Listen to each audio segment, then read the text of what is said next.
Jumping what? More exact. Jumping up the electron. Nope. Jumping up does not emit. They have to jump down.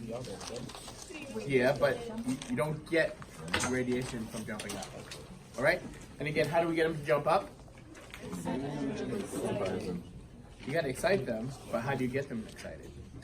How do you get electrons excited?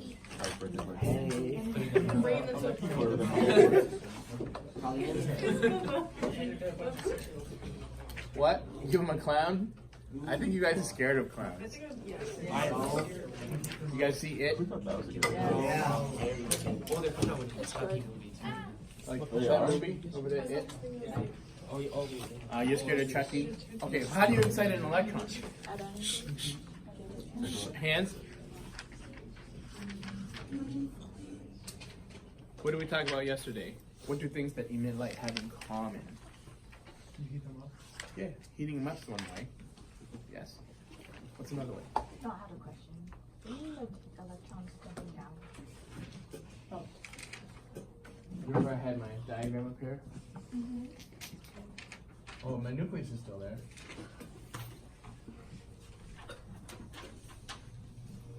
What are these? Electrons. That's pretty good. Looks like an egg. What's it look like? Yeah, it looks like the avocado. Avocado, it does look like an avocado. What are each of these? Electron shells. What's a shell?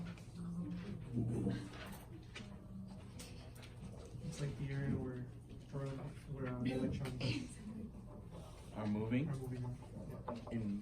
And what do we call that? Orbitals. They don't orbit it. Oh, Just wondering, if you heat up an atom enough, would you be able to get all the electrons in the atom shell? Have to heat up enough because you've got the electrons got excited. Yeah, but they don't, when you heat them up, they don't just go there and stay there. They go down there and you come back down. Electrons, you don't go heat them up. Oh, they're there, and now they're all up there. It's like rocks. How do you get rocks up in the air? Yeah, do they throw them? Go, oh, it's stuck. Sometimes. No trees in these orbitals. Okay, so what goes up? Yeah, right? So you put in some heat, the electrons jump up. What are these? What's a shell? A shell is not an orbital.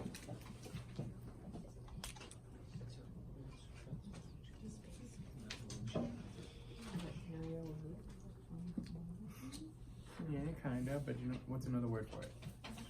Energy levels. They're energy levels. All right, and what did I tell you about these energy levels, where the electrons are? They're very specific. They're very specific, and therefore, electrons have to be in an energy level. They cannot be in between. All right, it's kind of like a ladder. Did I tell you that? Yeah. You can't do that. That's right. Electrons are on step 1, or step 2, or step 3, but they can't be on step 2.7 or 2.5. You can't be it. Go up 2.5 steps on the ladder and stay there. I mean, if you have to cool. Huh? You get a very strong upper body.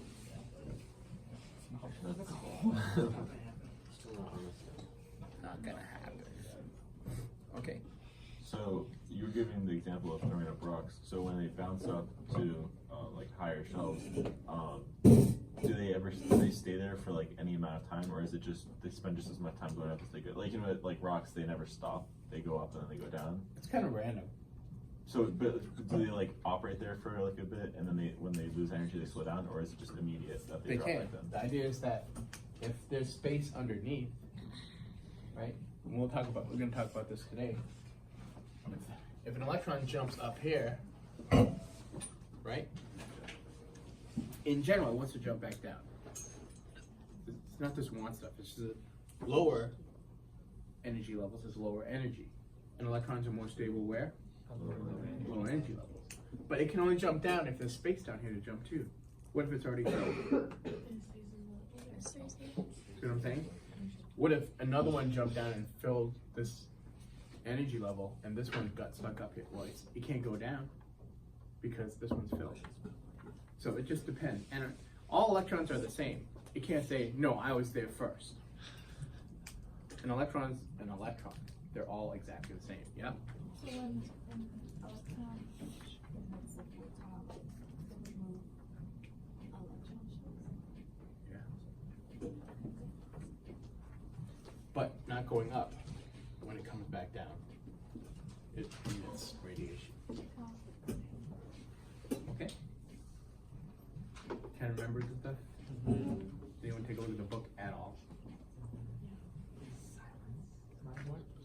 Huh? Did you learn anything? 1.1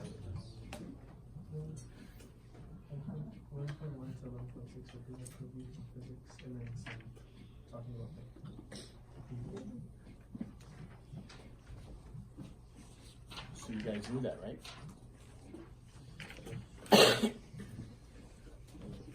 So you can also think of it as something mechanical. You guys have volume knobs on your stereos or anything? Yeah. They're the type that are kind of smooth and variable. Like you could turn it up as much as you want. But there's some that click. Click, click, click. Do you understand what I'm saying? Mm-hmm. These are clicks. It has to be on a number. All right? It's not variable. You would think the electron can be anywhere in between, but they can't be. So each of these energy levels are separated by amount of energy. All right? Meaning it has to absorb that certain amount of energy. And that amount of energy is called a quantum of energy. This is why we have something called the quantum mechanical model of the atom. Meaning the electrons are not orbiting, nor are they anywhere, just floating around anywhere. They're in very specific places. All right? And the difference in energy between one energy level and another is called a quantum of energy. And those quantums are different for every atom and every energy level. They're not the same. All right? But the point is, for an electron to jump an energy level, it has to absorb that exact quantum of energy.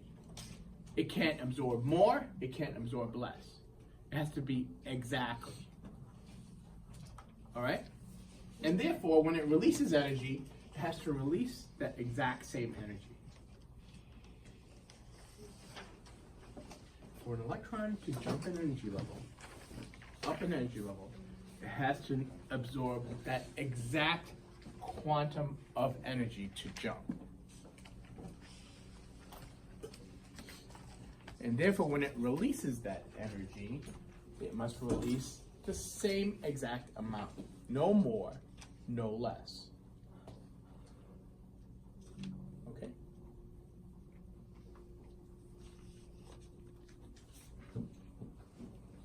So, all of these jumps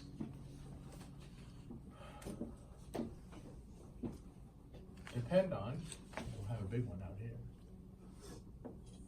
The longer it jumps, the more energy it releases. Do you understand that? Mm-hmm. Yeah. But the point is, it has to be exact quantums of energy, not variable. Okay? Electrons can jump up, but again, what goes up must come down. When it comes down, it releases radiation. Everyone on page 306. Everyone on page 306. All right, and on the top you have a chart there of all the types of electromagnetic radiation there are. All right. Now, did we talk about waves yesterday? Yes. How do we characterize these electromagnetic waves? Wavelength and frequency. How are they related? Inversely proportional, and therefore they make a constant. What's the constant? Speed of light, which is? 3 Always, you better have the units. 3.0 times 10 to the 8th meters per second. If I give you wavelength, you better be able to calculate frequency for me, and vice versa. Agreed? Yes? The lowest jump, the smallest jumps, produce something called TV and radio waves. They're all around us. Understand? If you use a radio in your car, it's getting that. It's all in the air. If you use a TV with an antenna, we can get a whole bunch of channels over the air. Did you know that? for free. You don't need cable. It's being broadcast by exciting electrons and sending out those frequencies. All right, and we can definitely see them and pick them up if you have the right TV and antenna. Okay. Do TV and radio waves hurt you at all? No, they're low energy. Therefore, they're also low frequency is correct. Frequency is directly related. All right? And they're big wavelengths. So AM and FM is, AM means amplitude modulation, where they change the size of the wave, amplitude. Frequency modulation is they change the frequency. So you can get 107.9 FM. All right? And do you know what that stands for? Look it up. 7.9. Yeah, what's that stand for? 106.7. This is David Allen Boucher.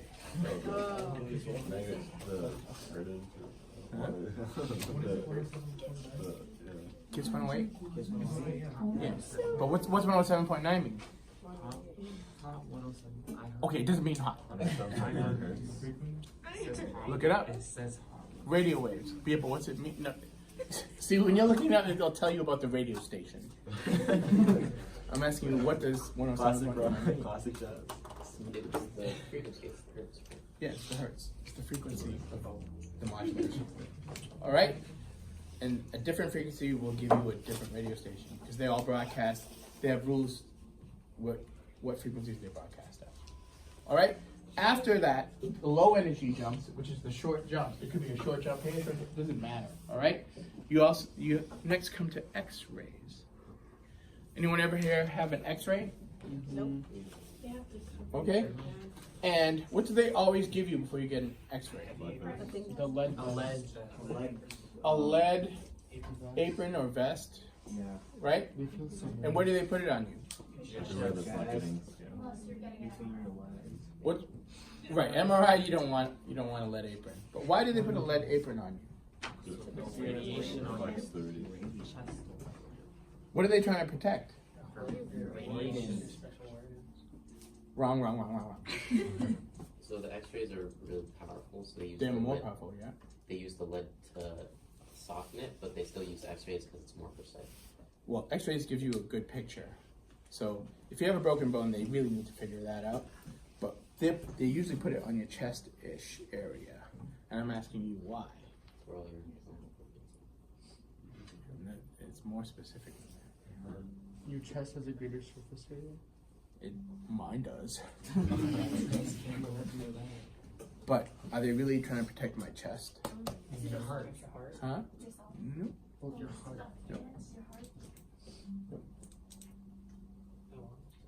What do they ask you before you get an X-ray?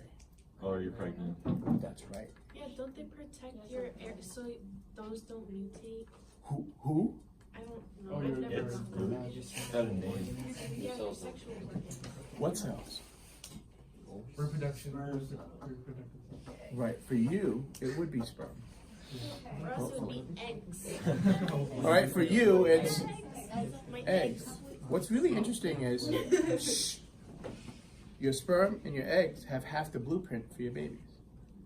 And what's also interesting is that women, you have all the eggs you're ever going to have where? In your life. In your legs? No. No, I didn't see your legs. Your ovaries. In your ovaries. And what's your ovary? I didn't see legs. I'm just joking. I store them right here. But men can make more. Where are your ovaries?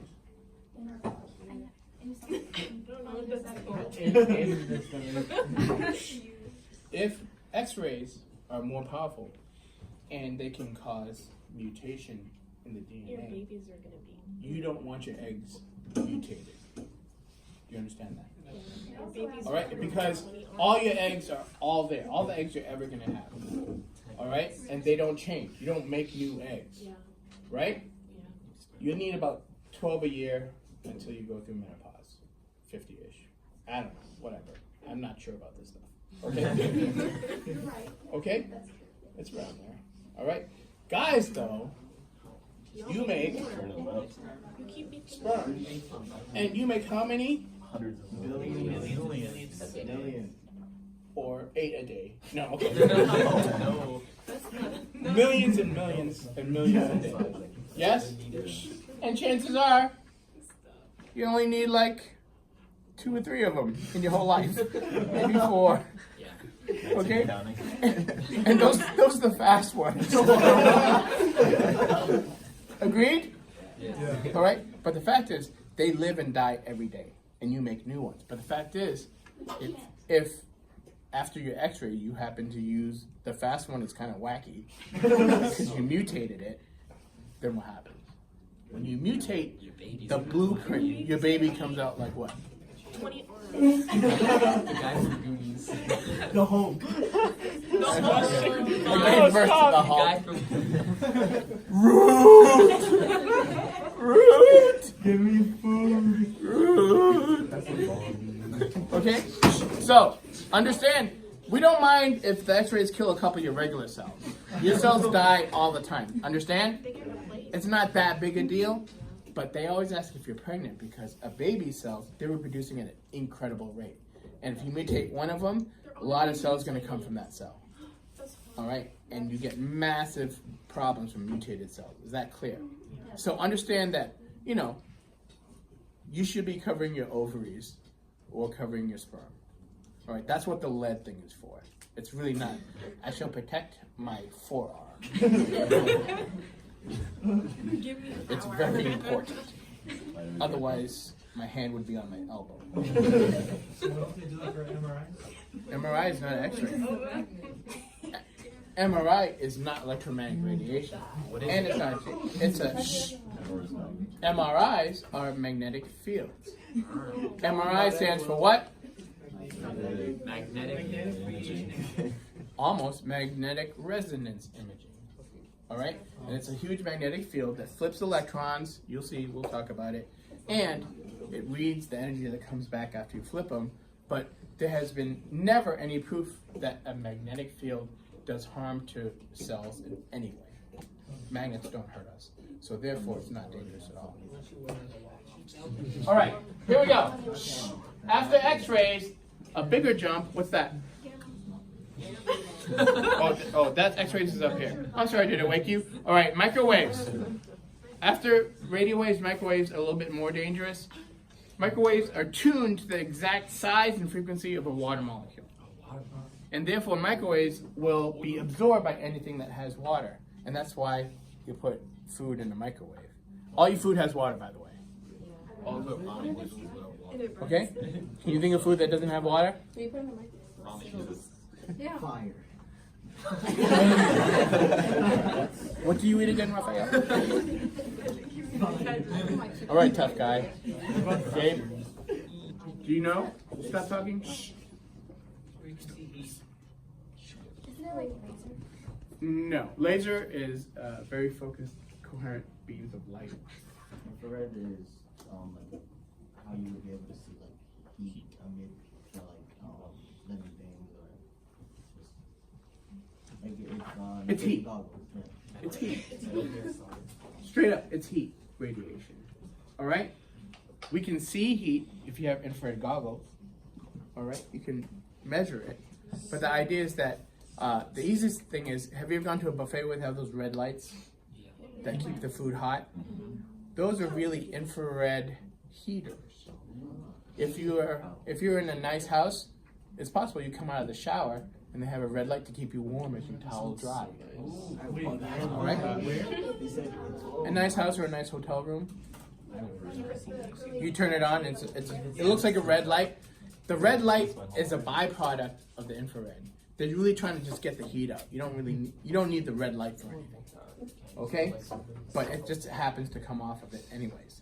But infrared feels good because you're drying. You know, in the morning you get out and you're like, ugh. All right? But the moment you dry off, you're like, not that bad. All right? But it's nice to have an infrared heater on you. Okay? Or it's heating your buffet food.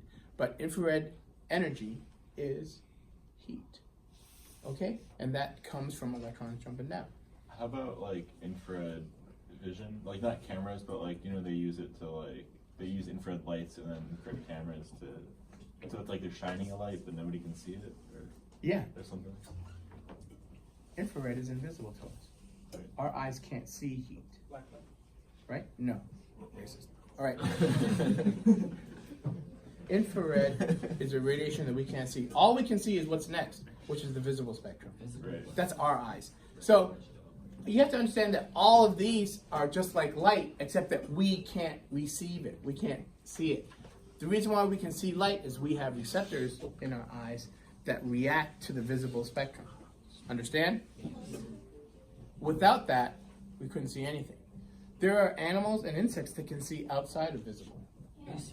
Yes, absolutely. So they see different colors. Yeah, they can see outside of that.